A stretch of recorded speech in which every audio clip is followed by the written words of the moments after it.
As United Methodists, we think church is more than a place to go on Sunday. We think church can happen anywhere. Church can happen when we reach out to those who are hungry, sick, or forgotten. Cuando nos unimos para la justicia. When we open our hearts to live a life inspired by God's love. Church can happen whenever and wherever we put our beliefs into action to transform lives. This concept of rethinking what church is and what it can be isn't new. It's rooted in our Wesleyan heritage, it's defined by our social principles, and it's part of what makes us unique. To be United Methodist is to be included in a diverse, worldwide community of connected churches bound by faith and service to the world. Churches made up of congregations holding common beliefs and purpose. While our nearly 13 million members are spread across 135 countries, 그리고 다양한 언어로 말합니다. The people of the United Methodist Church share many things, including a devotion to working together to create positive change within our communities. We believe helping others is an expression of our love for God, that this service helps us grow in our own faith as well. Como Metodistas Unidos, hemos puesto nuestra fe en acción a través de la historia. Working together to help the poor, the sick, and the oppressed. Standing together for peace, for fairness, and for human rights. 우리 개체교회는 주님의 이름으로 여러분을 환영합니다. Nurturing people in faith and helping them understand themselves as part of a local and worldwide community. As United Methodists, we believe God's grace is available to everyone and in a communion table that's open to all. we think church is about sharing God's love by offering help, hope, and healing to those looking for more meaning in their lives. It's about listening and providing opportunities for spiritual engagement, faith discussions, and personal discovery. It's about committed giving, supporting local churches and ministries so that we may further our global mission to transform lives around the world. Active discipleship like that can happen anywhere we put beliefs into action. Cela se produit chaque fois que nous ouvrons nos cœurs, nos esprits et nos portes. And when we choose to live our faith in ways that create real and lasting change in the world. That's what it means to be United Methodist. That's what it means to rethink church. Learn more about the United Methodist Church community and how you can rethink church by visiting rethinkchurch.org. Brought to you by the people of the United Methodist Church. 여러분들이 지금 보신 동영상은 우리 연합감리교회 교단 공보부에서 만든 광고 동영상입니다. 우리 연합감리교회에서는 매년 우리 연합감리교회를 소개하기 위해서 공보부에서 광고를 제작해서 1년에 한 3-4번 공영방송 TV를 통해서 우리 연합감리교회가 지향하는 그런 브랜드 이미지를 선전하면서 또 사람들에게 우리 감리교회를 알리는 그런 프로젝트입니다. 아마 여러분들 혹시 뭐 TV 보시다가 1년에 한두 번 그렇게 볼 수 있는 기회가 있을 것입니다. 우리 감리교회가 수년 동안 교회의 모토로 삼은 것은 Open Hearts, Open Minds, 그리고 Open Door. 이 세 가지를 정말 캐치플레이로 해서 우리 연합감리교회의 이미지를 세상 사람들에게 알려봤습니다. 그리고 최근에 이 동영상은 이제 최근에 만든 동영상인데 Rethinking Church, 다시 생각하는 교회가 되자. 교회의 본질이 무엇이고 사명이 무엇이고 이 시대에 우리 교회가 해야 할 일이 무엇인지를 알리기 위한 그런 모토로서 다시 생각해보는 교회가 되자. 교회의 이미지, 또 우리 교회의 모습이 어디인가. 그래서 이 동영상은 우리 교회가 이 건물 안에 있는 교회만이 아니라 이 세상에서 빛과 소금의 역할을 하는 바로 그것이 현장이 교회가 될 수 있다고 하는 그런 이미지로 새롭게 만든 동영상물입니다. 저는 2017년 정유년 새해를 맞이하면서 기도하는 가운데 새해 우리 교회 표가 무엇이 됐으면 좋을까 생각하는 가운데 지경을 좀 넓히는 교회가 되자. 우리의 믿음의 지경을 넓히고 복음의 지경을 넓히는 그런 교회가 되었으면 좋겠다. 그래서 더 많은 사람들을 포용하고 용납하고 그렇게 해서 더 부흥하고 또 성숙해지고 성장하는 그런 교회가 되었으면 좋겠다 해서 지경을 넓히는 교회라는 생각을 해보게 되었습니다. 특별히 역대상 4장 10절에 오늘 본문의 말씀에 나오는 야베스의 기도 가운데 나오는 기도 제목입니다. 지경을 넓히게 하여 주옵소서. 야베스는 유다 지파 사람입니다.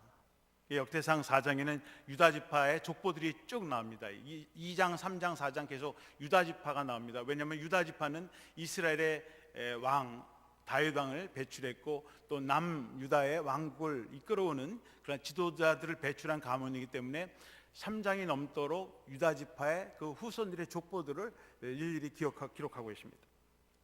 그런데 이 야베스라고는 인물을 보면 그의 부모님의 이름이 나오지 않고 그냥 야베스라는 이름이 등장해 버립니다. 그러니까 유다 지파의 어떤 직계 혈통은 아닌 것 같아요. 일종의 반계죠.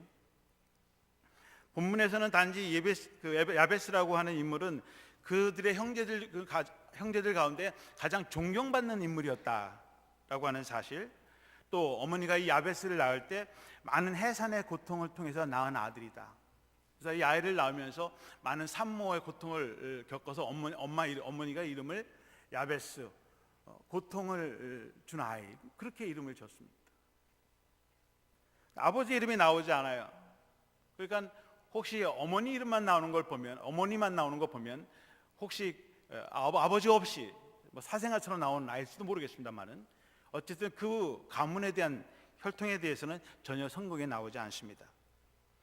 또 한 가지 중요한 사실은 이 야베스가 유다 지파의 지파장이 되었다고 하는 것과 그가 죽은 후에 그의 이름이 자신이 살았던 그 지역 이름으로 되었다고 하는 것입니다. 역대상 2장 55절에 보면 야베스에 살던 서기관 종족 곧 다랏 종족과 시므한 종족과 시므아 종족과 숫가 종족이니 이는 다 레각 가문의 조상 한마색에서 나온 겐 종족이더라.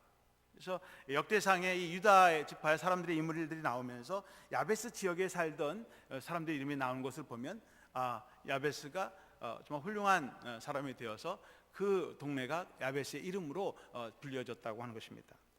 옛날에는 훌륭한 인물들이 나오게 되면 그 지역 동네 이름을 그 사람의 이름으로 명명하기도 하고요. 요즘에는 큰 도로를 만들면 그 도로에다가 FDR, 그렇죠, 루즈벨트 대통령 하웨이 이런 식으로 이름도 짓고요. 다리를 지면 조지 워싱턴 대통령을 기념하면서 다리 이름을 사람의 이름으로 짓는 경향도 있습니다. 야베스도 유다 지파에서 빼놓을 수 없는 그런 존경한 인물이었기 때문에 유다 지파에서 이 사람의 이름을 기억하면서 지역 이름을 야베스, 길르앗 그런 식으로 이름을 지었던 것을 보면 얼마나 많은 사람들에게 존경과 또 인정을 받은 인물인가 우리가 알 수 있습니다. 특별히 저는 이 야베스를 통해서 배울 수 있는 교훈은 야베스는 하나님께 기도하는 사람이었다라고 하는 것입니다. 오늘 10절 말씀해 보면 야베스가 하나님께 복을 달라고 기도했다고 하는 것입니다. 근데 기도했다는 말을 우리말로는 하나님께 아뢰어 이르되라고 번역을 했지만 영어 성경에는 cried out이라고 했습니다. 울며 부르짖었다라고 했습니다. 히브리어는 카라라고 했습니다. 부르짖었다, 간절히 부르짖었다, 그런 말씀이 카라라는 말입니다. 그러니까 야베스가 하나님께 기도할 때 그냥 기도한 것이 아니라 간절히 부르짖으면서 cried out, 울며 부르짖으면서 간절히 기도했습니다. 복을 달라고 기도했습니다. 그런데 사실 우리도 야베스처럼 복을 달라고 늘 기도하죠. 근데 오늘 10절에 보면 두 가지를 기도했습니다. 하나는 자신의 지경을 넓혀다는 기도고 또 하나는 자신의 고난과 환난에서 벗어나서 평안한 삶을 달라고 하는 그런 기도였습니다. 사실 우리가 기도할 때는 대부분 우리의 부족함, 우리의 연약함, 우리의 필요한 것을 주님께 간절히 기도합니다. 특별히 현재 당면하고 있는 어려움들, 경제적인 문제, 건강의 문제, 자녀의 문제, 기업 직장의 문제, 이런 일들로 우리는 기도하게 됩니다. 야베스도 현실에서 그런 삶을 고통을 당한 것 같습니다. 왜냐하면 자신의 현재의 시련과 환난에서 다 벗어나게 하시고 근심 없이 편안한 삶을 살게 해주십시오라고 기도한 걸 보면 야베스도 어떤 사람 못지않게 삶의 어려운 시련을 겪은 사람이라는 것을 알 수 있습니다.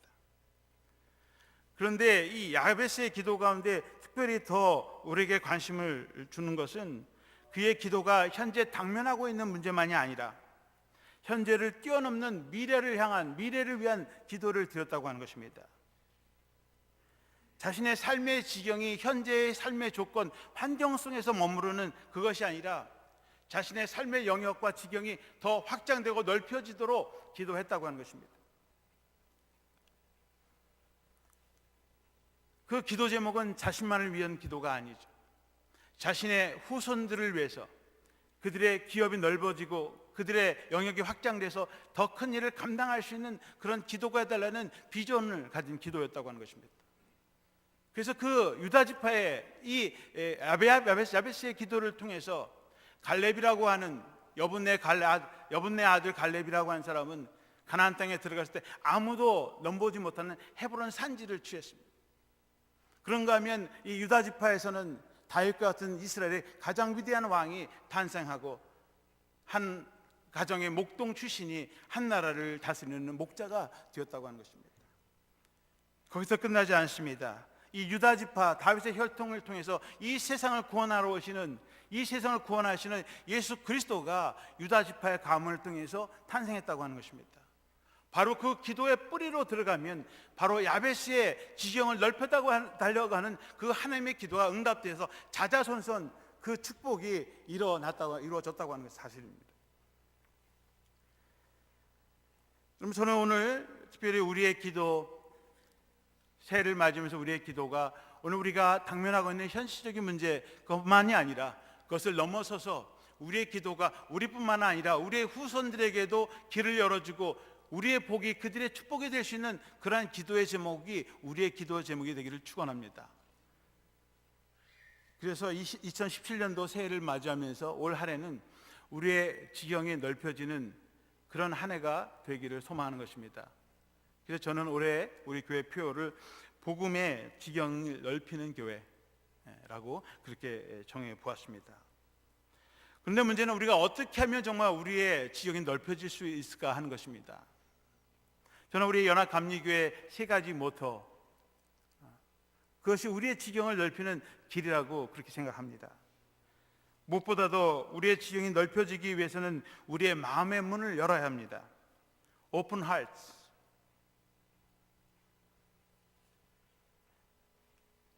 여러분, 하나님께서도 우리를 사랑하시기 위해서, 우리를 구원하시기 위해서 먼저 하늘의 문을 여시고 우리에게 찾아오셨습니다.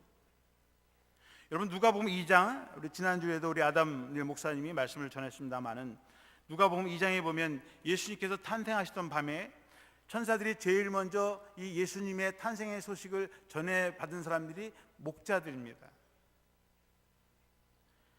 하나님의 사랑하는 아들, 이 세상을 구원하러 오는 그 구원자가 오시는 그 소식을 가장 먼저 들어야 할 사람이 누구인가?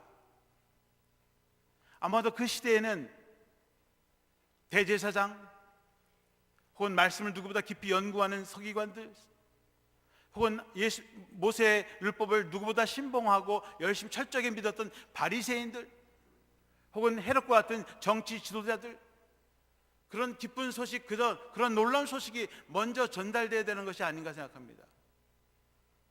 그런데 성경은 그들에게 전달되는 것이 아니라 밤중에 양을 치면서 그 시간에도 일을 해야만 하는 목자들에게 그 하늘나라의 가장 기쁜 소식이 제일 먼저 전달되었다고 하는 것입니다.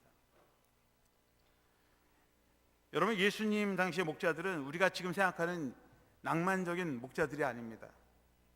그들은 당시에 사회적으로, 종교적으로 가장 많이 소외를 당한 사람들입니다. 목자들에게는 안식일이 없습니다. 농사를 짓는 사람들은 하루 쉬면서 김매 주는 거 그 전날 해주고 하면 괜찮습니다. 하루 밭에 안 놨다서 어떻게 밭이 되지 않은 거예요. 그런데 양들은 물을 줘야 되고 꼴을 먹여야 되는 거예요. 안식일에 해서 물 안 주고 꼴을 안 먹일 수가 없어요. 그래서 안식일이 없이 일을 해야만 하는 그런 사람들이 바로 목자들입니다. 그래서 집에 양을 많이 키우는 사람들은 또 모세 율법을 따라가는 사람은 안식을 지켜야 되기 때문에 자기들이 양을 치는 것이 아니라 목자를 고용하는 거예요. 그래서 삭수를 주고 그리고 양을 돌보게 합니다. 왜냐하면 양을 키우면 내가 안식일을 지키지 못하고 영적으로 또 종교적으로 악한 죄인이 되기 때문에 목자들에게 월급을 주고 일을 시키는 것입니다. 그래서 목자들은 직업이에요. 직업. 낮이고 밤이고 양을 돌봐야 되는 그런 사람들입니다. 그래서 대부분 가난하고 제대로 먹지도 못하고 씻지도 못하고 냄새나는 그런 불결한 사람들입니다. 요한복음 10장에 보시면 예수님은 자신을 선한 목자라고 하면서 삭군 목자와 비유했어요. 왜냐하면 예수님 당시의 목자들은 삭슬 받고 일하는 목자들이기 때문에 자기는 그런 목자가 아니다라고 하는 것입니다. 요한복음 10장 11절 12절에 보면 나는 선한 목자라 선한 목자는 양들을 위하여 목숨을 버리거니와 삭군은 목자가 아니요 양도 제 양이 아니라 이리가 오는 것을 보면 양을 버리고 달아나느니 이리가 양을 물어가고 또 해치느니라. 예수님 당시의 목자들은 여러분 돈을 받고 일하는 사람들이기 때문에 날짐승들이 오면 목숨 바쳐서 양을 지키려고 하지 않는다는 거예요. 자기 먼저 목숨부터 살고 봐야 때문에 다 달아난다고 하는 것입니다. 그런데 예수님은 그렇지 않다는 거예요. 예수님은 자기 생명을 아낌없이 바칠 수 있는 그런 선한 목자라고 하는 것입니다.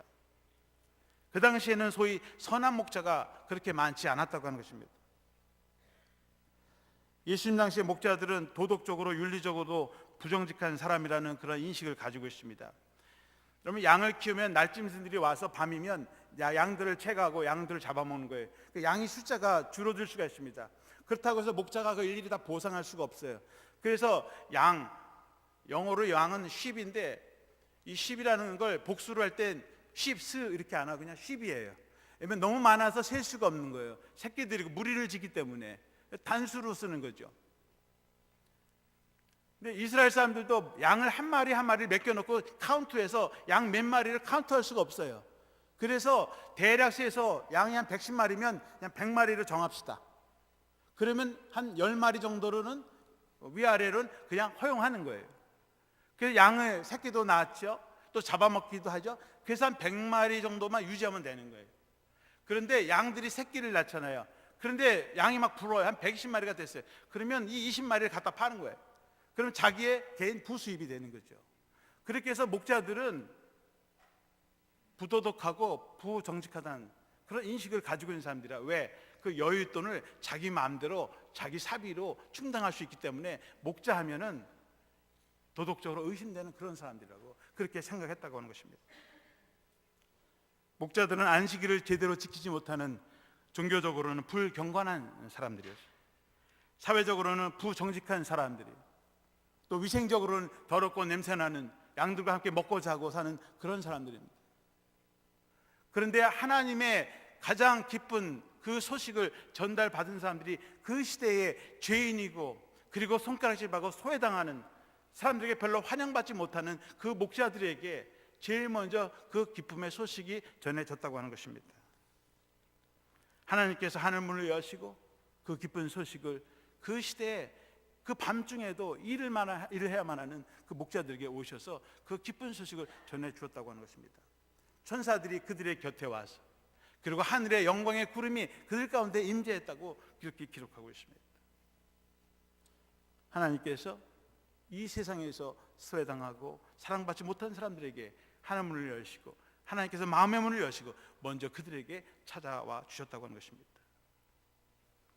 하나님의 아들 예수 그리스도께서도 이 세상에 오셔서 제일 먼저 찾아간 사람들은 그 시대에 버림받고 사랑받지 못한 사람들에게 찾아와 주시고 주님의 마음을 여시고 그들을 사랑해 주신 것입니다. 예수님은 베드로와 안드레, 야고보, 요한과 같은 가난한 어부들을 제일 먼저 부르셨습니다. 그들도 목자들처럼 안식일 없이 매일 그물을 던지면서 먹고 살아가는 하루하루 먹고 살아가는 그런 사람들이었습니다. 마태복음 9장에는 더 심각한 일이 생깁니다. 예수님께서 죄인 중에 죄인인 세리 마태를 부르시고 제자를 삼으셨습니다. 그리고선 세리 마태 집에 가서 그들과 함께 그의 친구들 죄인들과 함께, 성경에서는 노골적으로 세리와 죄인들과 함께 먹고 마셨다 그렇게 얘기했어요. 당시의 사람들은 죄인이다 그러면 누군지 다 아는 사람들이 거기다 모였다는 것입니다. 그러니까 마태복음 9장 11절에 바리새인들이 보고 그의 제자들에게 이르되 어찌하여 너희 선생은 세리와 죄인들과 함께 잡수시느냐. 아니 노골적으로 너희들은 어떻게 세상에서 이미 사회적으로 죄인이라고 낙인 찍힌 저런 사람들과 함께 먹고 마실 수 있느냐, 그렇게 비난했습니다. 주님은 세상 사람들이 정죄하고 이미 죄인이라고 낙인 찍힌 사람들에게 찾아오시고 마음의 문을 여시고 그들에게 친구가 되어주시고 그들과 함께 식사를 하시면서 교제를 나누어 주었습니다. 그들의 친구가 되어주셨습니다. 그러면서 하시는 말씀이 13절에 너희는 가서 내가 긍휼을 원하고 제사를 원하지 아니하노라 하신 뜻이 무엇인지 배우라. 나는 의인을 부르러 온 것이 아니라 죄인을 부르러 왔노라 하시니라. 주님은 호세아 6장 6절 말씀을 인용하시면서 나는 긍휼을 원하고 제사를 원하지 않는다. 호세아 선지자가 하셨던 그 말씀이 무엇인지 한번 생각하고 깨닫고 배우라고 하는 것입니다. 하나님이 원하시는 것은 긍휼이지 제사가 아니다라고 하는 것이죠. 성전 안에서 앉아서 드리는 그런 거룩한 제사, 자기 대신 짐승을 잡아서 드리는 그런 제사가 아니라 오히려 세상 밖에 있는 하나님의 자비와 긍휼이 필요한 사람들에게 다가가서 그들의 긍휼을 주시기를 원한다고 그렇게 말씀하셨다고 하는 것입니다. 오늘 교회가 하나님의 성전이 추구해야 될 것이 무엇인가? 하나님의 성전에서 예배드리는 제사 중요하죠. 그것뿐만 아니라 더 중요한 것은 오늘 주님의 하나님의 긍휼이 필요한 이들에게 우리가 그 자비와 긍휼을 베풀어야 한다고 하는 사실입니다. 주님은 세상에 오셔서 그런 긍휼 자비가 필요한 사람들에게 찾아오시고 주님의 마음의 문을 여셨어요. 사랑받지 못하는 사람들을 사랑하셨어요. 세상에서 환영받지 못하는 사람들을 환영하셨습니다. 주님이 먼저 마음을 여시고 그들을 받아주셨다고 하는 것입니다. 그러면 주님도 세상에 오셔서 그런 죄인들을 영접했는데 우리가 받아들이지 못하는 죄인이 이 세상에 어디 있을까? 우리도 주님처럼 우리의 마음의 문을 열고 받아들일 수 없는 그런 죄인들을 위해서 우리의 마음의 문을 열어야 하겠습니다. 우리의 지경을 넓히기 위해서는 두 번째로 우리의 생각의 문을 열어야 합니다. Open minds. 사람들은 open mind라는 단어를 closed minds, 곧 narrow mind라는 말보다 더 좋아합니다. 그래서 또 때로는 나는 open mind 된 사람이라고 생각해. 실제로는 narrow mind에 좁은 식견을 가지고 좁은 소견을 가지고 그리고 자기가 고집하는 것만 고집하면서도 나는 마치 오픈 마인드 된 사람이라고 생각하죠. 다 그렇게 생각해요. 저도 그렇게 생각합니다. 근데 여러분이 볼 때는 제가 생각할 때는 저는 오픈 마인드 된 사람이라고 생각하는데 어떤 분들은 그렇잖아요. 목사님 왜 이렇게 저 속이 좁을까? 그렇게 생각할 수 있어요. 자신의 생각과 의견이 다르면 다른 사람의 의견, 생각 인정하지 않는 것입니다. 자신의 고정관념, 선입견에서 벗어나지 못하고 그것이 진리인 것처럼 그것이 옳은 것처럼만 생각하는 거죠. 상대방의 입장에서 상대방이 생각하는 관점에서 보려고 하지 않는다고 하는 거예요. 그것을 소위 우리는 narrow mind다. 자기 입장, 자기 생각만 생각하는 거예요. 그것이 얼마나 크든 넓든 상관없이 상대방, 다른 사람, 다른 생각들을 받아들이지 못하는 그런 사람들을 우리는 narrow mind다. 우리가 그렇게 말할 수 있는 것입니다. 성경에 보면 예수님도 때로는 생각을 여식 그리고 생각을 바꾸셨어요. 마가복음 7장에 보시면 예수님께서 어느 날 제자들과 함께 두로와 시돈 지방으로 조용히 피정을 가셨어요. 좀 기도하시기 위해서 기도원 조용한 곳으로 가셨습니다. 그런데 좀 주님께서는 쉬고 싶은데 또 주님이 오셨다는 소식을 알고 그 지역에 있는 수로보니게 족속의 한 이방 여인이 주님을 찾아왔습니다. 그리고선 하는 말이 주님, 제 딸이 귀신에 들렸습니다. 그러니 그 귀신 좀 내쫓아 주세요. 우리 귀한 딸 좀 제발 고쳐주세요. 그러니까 예수님께서 그 얘기를 그래 내가 고쳐줄게 그렇게 얘기하지 않으십니다. 마가복음 7장 27절에 보면 예수께서 이르시되 자녀로 먼저 배불리 먹게 할지니 자녀의 떡을 취하여 개들에게 던짐이 마땅치 아니하니라.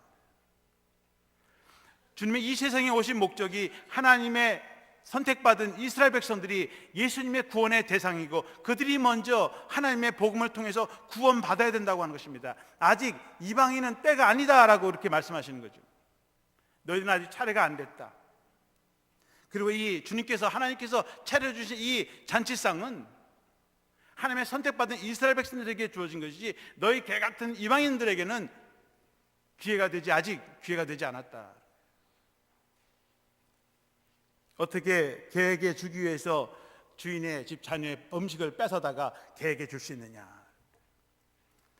그러니까 이 여인이 주님께 다시 이렇게 말합니다. 여자가 대답하여 이르되 주여 올소이다마는 상 아래 개들도 아이들이 먹던 부스러기를 먹나이다. 그러니까 여자가 대답합니다. 주님 말씀이다. 어떻게 자녀가 먹는 음식을 뺏어다가 개에게 줄 수 있겠습니까? 그런데 주님 밥상에서 아이들이 먹다가 떨어뜨린 그 음식, 남겨진 그 찌끄러기 음식들이 개들은 먹지 않습니까? 그거라도 있으면 저에게 주십시오. 주님께서 다시 생각을 해보는 거예요. 당신이 오신 목적은 하나님의 첫 번째 큰아들 맏아들인 이 이스라엘 백성들이 먼저 구원함을 받는 것이고 아직 이방인들에게 때가 아니고 아직 그들에게 줄 수 있는 넉넉한 은혜가 아직 준비되어 있지 않은데, 그런데 이 여인의 이야기를 들어보니까 하나님의 그 잔치상에서 떨어진 부스러기 은혜라도 남겨준다면 그들도 배불리고 그들의 문제도 해결될 수 있고 그들도 구원받을 수 있겠다 하는 생각을 바꾸시는 거예요. 예수님께서 스스로 생각하는 것이 아니라 그 여인의 입장에서 생각하는 그 말을 듣고 주님께서 생각을 바꾸시고 구원의 계획도 바꾸셨다고 하는 것입니다. 그래서 이방인들도 구원받을 수 있는 길이 더 일찍 열리게 되었다고 하는 것입니다. 주님은 자신의 입장에서, 하나님의 입장에서만 보시는 것이 아니라 바로 이 여인의 입장에서, 주인의 입장에서 아니라 개의 입장에서 내려가셔서 그리고 그 입장에서 보셨을 때 그들에게 은혜를 베풀어 준 것입니다. 예수님이 이 세상에 오신 것도, 육신의 몸을 입고 사람의 모습을 입은 것도, 오신 것도 하나님의 동등한 입장을, 그 태도를 취하신 것이 아니라 종의 형체를 빌어서 우리와 같은 모습으로 우리의 입장에서 우리를 대변하시고 우리를 이해하시고 우리 편에서 은혜를 베풀어 주시기 위해서 우리와 똑같은 사람으로 오셨다고 하는 사실입니다. 세상 생각을 바꾸십니다. 하나님도 생각을 바꾸십니다.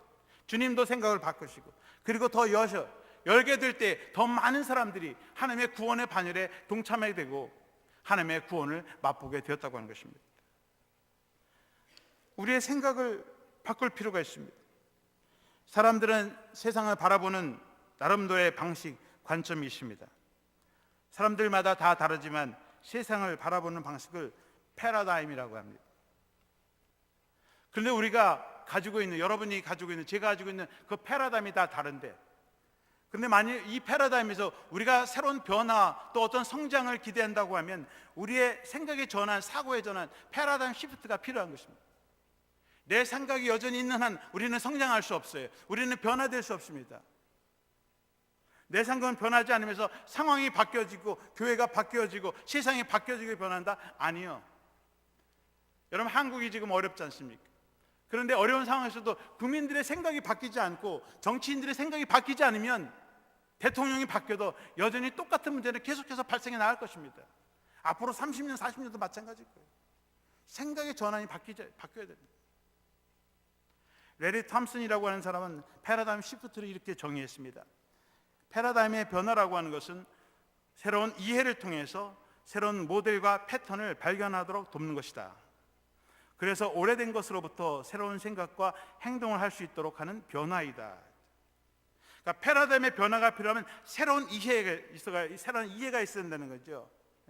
The new understanding이 필요하다고 하는 것입니다. 그런 새로운 이해, 인식이 되어질 때에 패러다임이 바뀌어지고 옛 것으로 해서 새 것으로 변화되는 그러한 효과, 그런 결과가 나타나게 된다고 하는 것입니다. 우리가 진정으로 삶의 변화, 우리의 환경의 변화가 일어나려고 하면 그 먼저 우리에게 패러다임 시프트가 일어나야 한다고 하는 것입니다. 우리가 미국 땅에 살면서 우리의 생각이 바뀌어지지 않고 여전히 한국적인 생각, 한국적인 문화에 접해 있다면 그 사람은 미국 땅에 적응하기 어렵습니다.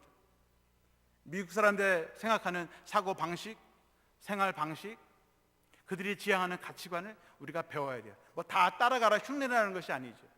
나쁜 것은 따라갈 필요 없지만 좋은 것은 배워야 되고 거기에 적응하게 될 때 우리는 이곳에서 소위 변화를 경험하면서 적응해 나가면서 살 수 있는 것입니다. 스티븐 코비는 성공하는 사람들의 7가지 습관이라는 책에서 이렇게 말했습니다. 우리의 패러다임은 옳든 그르든 우리의 태도와 행동의 근거가 되고 궁극적으로는 다른 사람과의 관계가 근거가 된다. 우리 패러다임, 우리 각자 가지고 있는 패러다임이 옳든 그르든 상관없이 그 패러다임은 우리의 태도, 삶의 태도와 행동에 영향을 준다고 하는 거죠. 더 나아가서 궁극적으로 다른 사람 관계에도 영향을 미친다고 하는 거예요.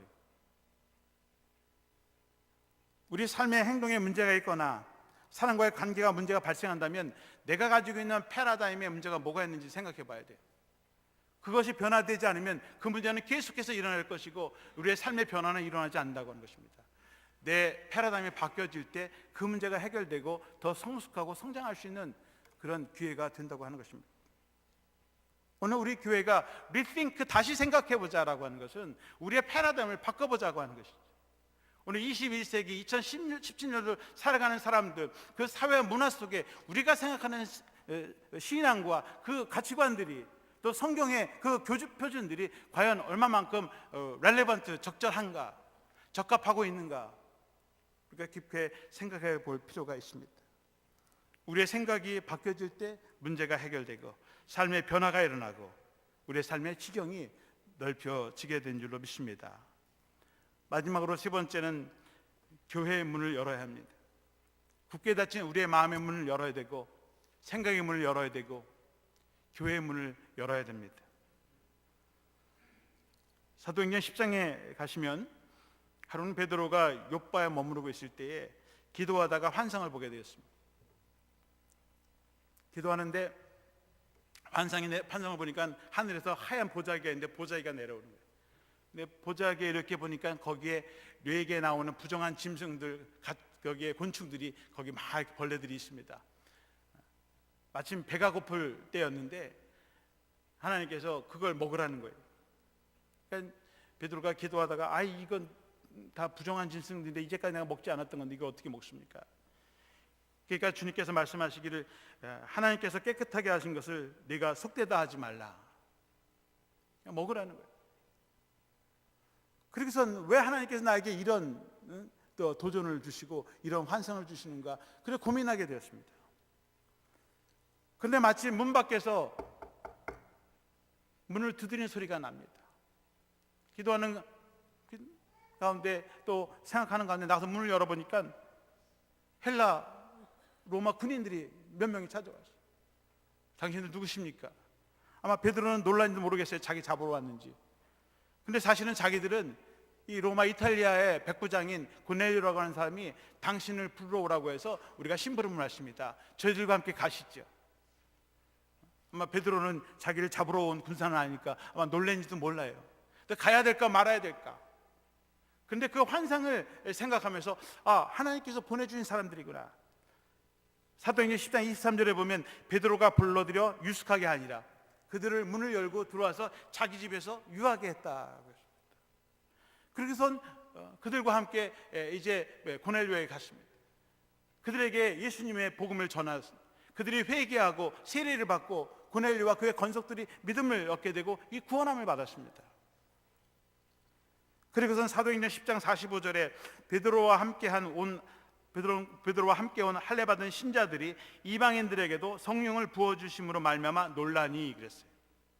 그러니까 베드로와 또 함께 할례 받은 이 유대인에게서 개종한 그 믿음의 사람들이 이방인들도 세례를 받고 성령을 받는 것부터 놀랬다. 왜냐하면 이방인들은 그런 하나님의 은혜의 자리에 들어갈 수 없는 사람들이라고 생각을 했는데 자기가 말씀을 복음을 전할 때 그들이 회개하고 복음을 받아들이며 구원받는 일을 보면서 그들이 놀랬다라고 하는 것입니다.